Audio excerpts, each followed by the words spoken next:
So years ago, my wife and I used to live in this apartment in New Jersey, and the place was super old. It was probably built before my grandparents were born, if not definitely before my parents were born.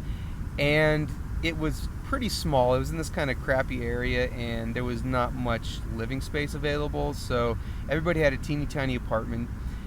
And one of the things that was kind of interesting about this place was, because it was so small, you had to use every available space. It was like living on a boat. You had to stick stuff everywhere, or you were not going to have room enough for your things. So we were trying to find the best way to make our kitchen work.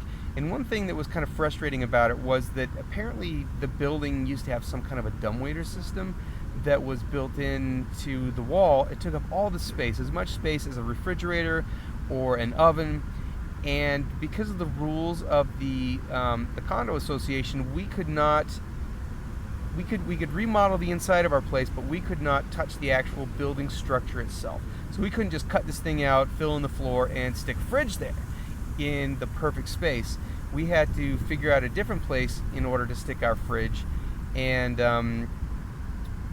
one of the things that I always kind of wondered about this dumbwaiter was, did it used to be a way of getting stuff up and down into the apartment because they were very narrow doors?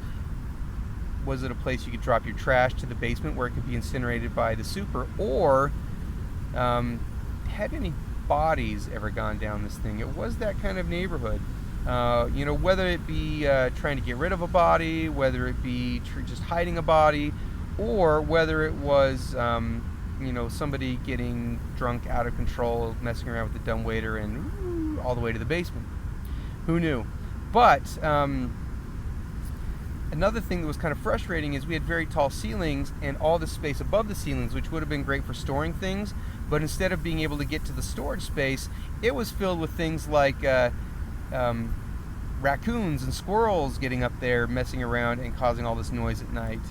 But since we couldn't get rid of the dumbwaiter, we had to figure out another solution for the fridge. It was kind of in the corner, mostly blocking the pantry, and we had to special order a fridge that would open on one side versus the other, because otherwise you could not actually open the fridge door and get inside to get food, which worked fine. You could usually get things in and out, but if you wanted to actually clean it, like if you had some kind of a spill or a mess and it leaked all the way down into the vegetable drawer at the bottom, there was no way you were going to get that drawer out.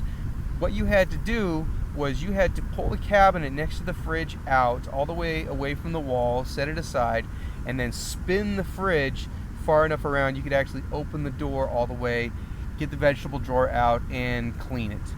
If you like this wolf that I've shucked, please feel free to shuck your own wolf in the comments, and I would love it if you would subscribe. Thank you.